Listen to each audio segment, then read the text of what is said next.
ఆదర్శవంతంగా జీవిస్తేనే కుటుంబ వ్యవస్థ నిలబడుతుంది. వీడు నిక్కర వేసుకుని, ఆవిడేమో ఏకవస్త్రం వేసుకుని, వీడేమో 90 బ్యాచ్, ఆవిడ 90 బ్యాచ్. ఒకటి 90 బ్యాచ్, ఒకటి 90 బ్యాచ్ అయితే ఎవడు కాపాడతాడు సంస్కృతిని? ఈవిడ 90 వేసుకునే స్కూటీ మీద వెళ్ళిపోతుంది.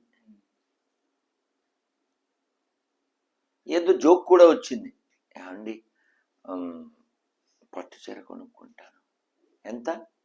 జస్ట్ 50,000. వాడు తలుపు తీసి,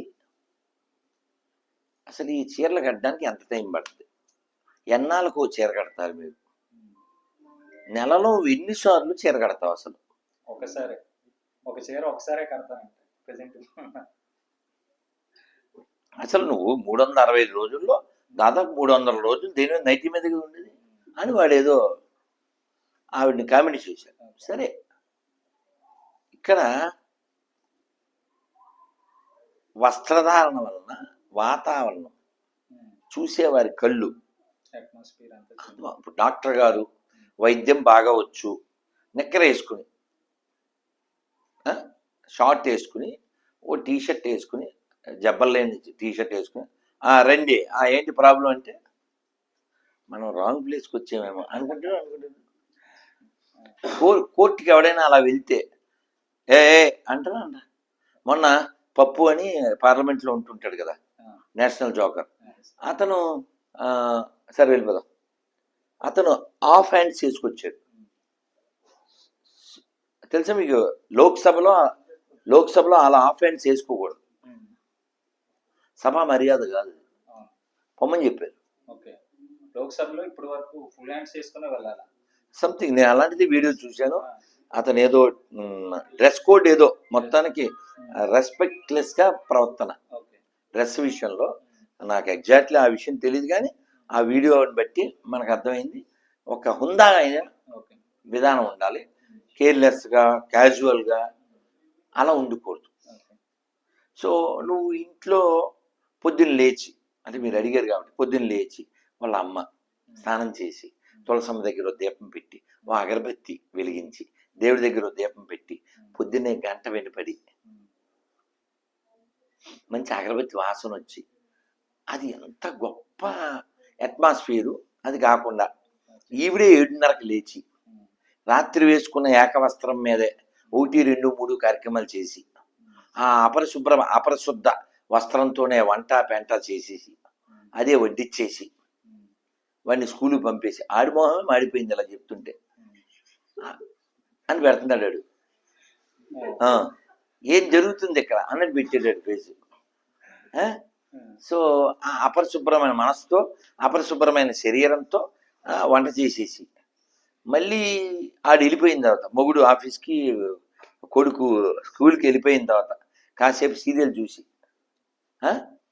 తర్వాత 11ంటికి వంట మొదలు పెట్టి 1 గంట దాకా వంట చేసి, మధ్య మధ్యలో సీరియల్ చూసి, మధ్య మధ్యలో వదిన ఏం కొన్నావు లలిత జ్యువెలర్స్లో, డబ్బులు ఊరికే రావు అని అనిపించుకుని, తర్వాత మళ్ళీ ఆవిడ భోజనం కూడా తినేసి, మధ్యాహ్నం 3ంటికో 3:30కో స్నానం చేసి, అప్పుడు ఫ్యాన్ కింద కూర్చుని దువ్వెన తీసుకుని నీకుమా ఈ దీపం అని సాంగులు పాడింది అనుకో, ఇంకా కొంప ఏం కొంపది, అవునా? అవునా? సో కాబట్టి పద్ధతి అనేది పైనుంచి రావాలి, అదేనా? అలాగే తల్లిదండ్రులు పిల్లల ముందు కొట్టుకు చావకూడదు, ఏమన్నా ఉంటే తలుపులేసి పడేసుకోవాలి. ఈవిడిని ఆయన్ని ఆవిడ అలా కొట్టుకుని తిట్టుకున్నారు అనుకో, వాడికి ఏం గౌరవం ఉంటుంది? సింగిల్ పేరెంట్స్ ఇప్పుడు ఎంత అవమానకరం అది, అడ్జస్ట్ అవ్వలేకపోవడం, ఈగోలు ప్రాబ్లం.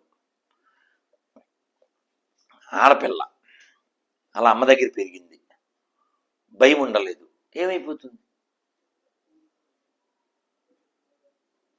ఒక ఆడపిల్ల చెడిపోతే ఏం చెడిపోయినట్టు? ఒక ఆడపిల్ల చెడిపోయినట్ట, తరాలు చెడిపోయినట్టు కదా. ఒక ఆవిడని అడిగారు ఎవరో, ఏమంటే మీరు స్త్రీ ఉద్యమకారులు కదా, పిల్లల కండం మీద మీ అభిప్రాయం ఏంటన్నా? ఏదో ఎక్స్పీరియన్స్ ఎలా ఉంటుందానికి అన్నాను. ఇది మాతృత్వం ఎక్స్పీరియన్స్ కోసం. జంతువులు కూడా మాతృత్వాన్ని వరంగా భావిస్తాయి. నేను చూశాను నా కళ్ళతో బృందావనంలో. కోతి పిల్ల చచ్చిపోయింది, ఎండిపోయింది, చచ్చిపోయి ఎండిపోయింది. అయినా నా బిడ్డ ఉంది అని దాన్ని మోచుకుని వెళ్ళిపోతుంది. అది కోతి తల్లి ఆ ఎండిపోయిన ఆ చిన్ని కోతి పిల్ల శవం ఎండిపోయింది, చచ్చిపోయి చాలా రోజులు అయిపోయింది. అలా మోసుకెళ్ళిపోతుంది. ఎందువల్ల? నా బిడ్డ బంధం. మరి నువ్వు మనిషివే, నువ్వు మనిషివి, ముగ్గురు పిల్లల్ని చంపేస్తావా? ఇన్స్టాగ్రామ్ లో ఆడెవడో దరిద్రుడు పిలిస్తే మాతృత్వానికి మాయని మచ్చ. జంతువులు చేసిన మనుషులు చేయట్లేదు. జంతువులు మంచి అమ్మలా ఉన్నారు కదా. కాబట్టి మనం ఇప్పుడు చూడాల్సింది ఇన్స్టా కాదు, ఇన్సైడ్. ఇన్సైడ్ చూడాలంటే మనం చదవాలి, మనం వినాలి, మనం ఆలోచించాలి, మనం చర్చించాలి. అందుకని నా సలహా ఏమిటంటే, అమ్మ నాన్న కొడుకు కూతురు నలుగురో ముగ్గురో ఐదుగురో ఇంట్లో కూర్చోండి.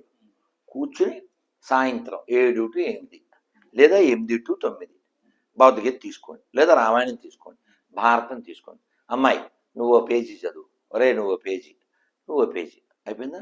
ఏం చదివావు?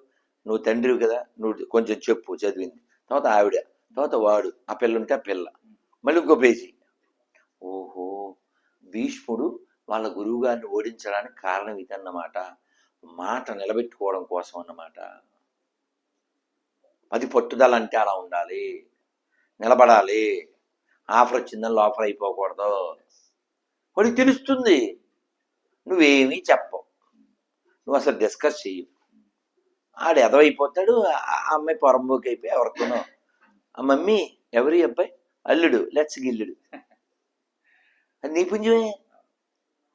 అమ్మో మా నాన్నగారు ఊరుకోరు, మా అమ్మ ఊరుకోదు అనే భయం ఉంటే పిల్లలకి ఇలా ఒళ్ళు అమ్ముకునే బ్యాచ్ తయారవుతుందిగా. కాబట్టి పిల్లల్ని చదివించడం తప్పు కాదు, కానీ చదువు పేరుతో అసలు వాళ్ళ జీవితాలు నాశనం చేసేది ఎందుకు వచ్చింది చదువుది? 35 ఏళ్ళు వస్తాయి, ఆడపిల్ల పెళ్లి చేసుకోదు, గర్భసంచి ఎండిపోద్ది, వచ్చినోడికి మండిపోద్ది, జీవితం ఇంకా పండిపోయేది అక్కడ కదా. ఇన్ టైం ఏం జరగట్లేదు. హిందువుల పాపులేషన్ తగ్గిందంటే తగ్గదా? చూడండి, ముస్లిమ్స్ చూడండి ఎంత కష్టపడతారు పాపం. వాళ్ళు పైన కింద కష్టపడతారు, అన్ని చోట్ల వారి జనాభాను పెంచుకుంటారు, వాళ్ళ వ్యాపారాలను పెంచుకుంటారు, చక్కగా మంగళ పని చేస్తారు, కుమ్మర పని చేస్తారు, చేనేత పని చేస్తారు, అన్నిట్లో దూరతారు. అయినా